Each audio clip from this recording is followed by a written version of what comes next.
नमस्ते। मैं नव्या। मैं जन्नत। हम सब Brijlal Jindal DAV public school Jakhal के 8वीं कक्षा के विद्यार्थी हैं और आज हम सब आपको एक बहू की विदाई एकांकी पर कुछ दिखाना चाहते हैं। इस एकांकी में दहेज के लोभियों के बारे में बताया गया है। इस एकांकी में मेरे साथियों के पात्र कुछ इस प्रकार है।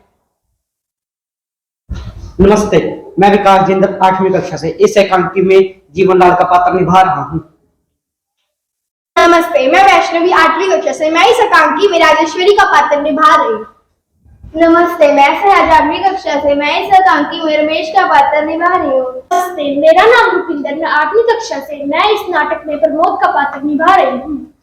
नमस्ते, मैं अपनी 8वीं कक्षा से मैं इस एकांकी में कमला का पात्र निभा रही हूँ। कमरा आधुनिक ढंग से सजा होता है। पर्दा उड़ने पर जीवनलाल खिड़की के समीप खड़े दिखाई देते हैं। उनसे कुछ ही दूरी पर प्रमोद विमल भाव से खड़े हैं। उनके चेहरे पर निराश करुणा भाव है। क्या निर्णय लिया आपने? मैंने कह दिया वह विदा नहीं होगी। हर लड़की अपना पहला सावन अपनी सखी सहेलियों के साथ हंस खेल कर बनाने का सपना देखती है। मैं जानता हूँ। जीवनलाल उबासी रहने लगते हैं, मानो प्रमोद की बातों से उभर रहे हों। यह जानकर भी मैं अपना निर्णय सुना चुका हूँ, वह विदा नहीं होगी। यदि मैं कमला को घर बिना ले चला गया तो माँ का हृदय टूट जाएगा। अगर माँ बहन का इतना ही ख्याल था तो दहेज पूरा क्यों नहीं दिया? हमने अपने स्मार्ट के अनुसार हमसे जितना हो पाया हमने आपको उतना दे दिया। अगर इतना ही समर्थ्य था तो अपने बराबरी के घर से रिश्ता जोड़ना था। टोपी में रहकर महल से रिश्ता क्यों जोड़ा? जी देना तो दूर बरात की खातिरदारी भी अच्छे से नहीं की। रिश्तेदारी में जो हमारी नाक कटे हुए उस चोट का वह चोट आज भी हरी है और उसके हमें मरहम चाहिए। ये आप क्या कह रहे हैं? ठीक कह रहा हूँ। जब इस साथ में 5,000 रुपए नगद रखे होंगे तभी वह विदा होगी। यह तो सरासर अन्याय है। आपको शिकायत हमसे है। उस भोली वाली लड़की ने आपका क्या बिगाड़ा है? अगर मेरी जगह रमेश बाबू होते तो? रमेश में इतनी हिम्मत नहीं है कि मेरे सामने बोल सके। वह तुम्हारी तरह एक बदतमीज लड़का नहीं है। बाबूजी, आप ये मत भूलिए कि आप भी एक बेटी वाले हैं। बेटी वाला समझकर आप मेरा अपमान कर रहे हैं। हाँ, हम भी बेटी वाले हैं। हमने पिछले महीने गौरी की शादी की है, पर हमने इतना दहेज दिया कि सब बारात वाले दांतों तले उंगली दबाते रह गए। जी। रमेश गया है गौरी को लेने और वह उसे विदा करवा कर ही आएगा। जो हमारी बहन है तो वो आपकी क्या कुछ नहीं लगती? बेटी बेटी और बहू बहू है, इन दोनों का एक तराजू पर मत तोलो। ठीक है, जब आप अपनी जिद पे अड़े हैं तो आपसे बेनती करना व्यर्थ है। क्या जाने से पहले मैं एक बार अपनी बहन से मिल सकता हूँ? हाँ, तुम मुझसे मिल सकते हो और जाते जाते हमें यह भी बताते जाना कि अगली बार हमारे लिए चोटी मर्रम कब लाओगे। प्रमोद थका सा सोफे के पास खड़ा होता है, तभी अंदर से कमला आती है। चांद से मुखड़े पर उदासी की घटा छाई होती है। वह चुपचाप आकर अपने भाई प्रमोद के पास खड़ी हो जाती है। कैसी हो कमला? अच्छी तरह तो हो। कमला सिसकने लगती है। कमला, रो मत। इन मोतियों का मूल्य समझने वाला यहाँ पर कोई नहीं है। भैया क्या?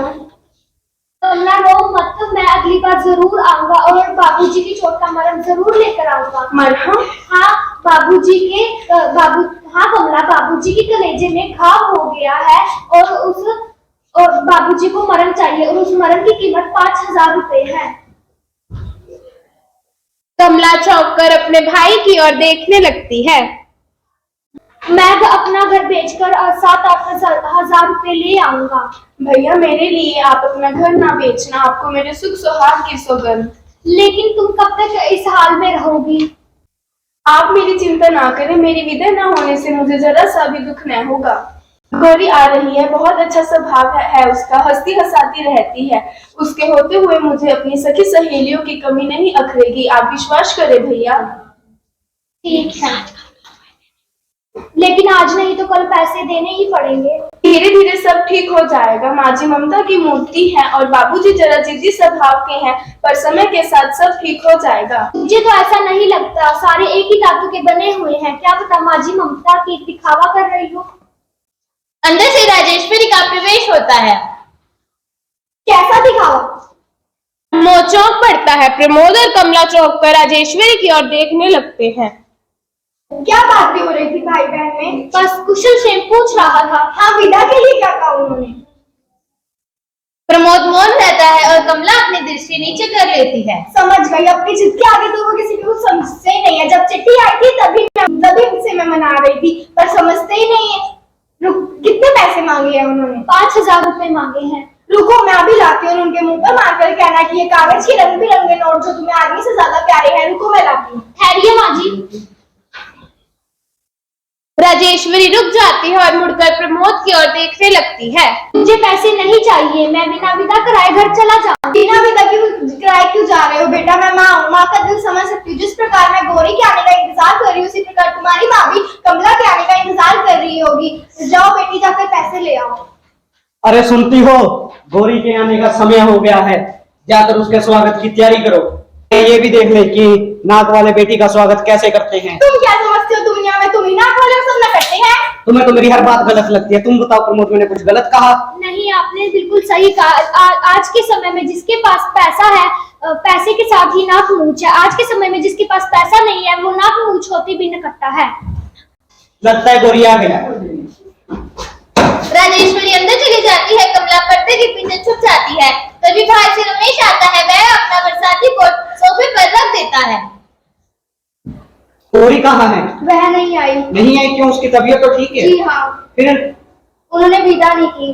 क्यों नहीं की विदा उसे? कह रहे थे दहेज पूरा नहीं दिया गया। परंतु हमने तो अपने जीवन भर की कमाई दे दी और वह कह रहे हैं कि दहेज पूरा नहीं दिया। लो भी कहीं के क्यों बड़ा बुरा कह रहे हो? जब बेटी वाले चाहे अपना घर बेचकर इंटरव्यू ना दे दे, पर लड़के वालों की नाभू सिकुड़ी ही रहती है। मगर शराफत और इंसानियत। अब शराफत और इंसानियत की दुहाई देने से क्या होगा? चुप रहो तुम। बहुत चुप रही, अब नहीं रहूंगी। गौरी की माँ, आखिर अभी भी आंखें नहीं खुली तुम्हारी? जब तक बेटी और बहू को एक समान नहीं समझा जाएगा, तब तक ना सुख मिलेगा और ना ही शांति। प्रमोद बेचैनी से इधर उधर टहलने लगते हैं। वे अपने हाथ मल रहे होते हैं। तभी प्रमोद रमेश के पास आकर खड़े हो जाते हैं।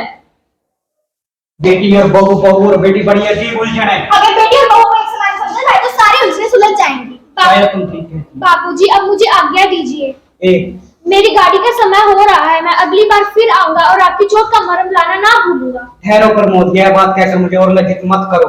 मेरी चोट की मरहम बेटी के ससुराल वालों ने दूसरी चोट लेकर कर दी है। बाबूजी, कभी कभी चोट भी मरहम का काम कर जाती है। और तुम मेरा मुंह क्या देख रही हो? जाकर विदाई की तैयारी करो। बहू की विदा नहीं करनी। कमला अपने हर्ष के आंसू पोंछती हुई अंदर चली जाती है। तो देखा आप सबने कि किस प्रकार दहेज के लोभियों को इस एकांकी में सबक सिखाया गया। आशा करते हैं कि आपको हमारी एकांकी का नाटक बहुत पसंद आया होगा। धन्यवाद।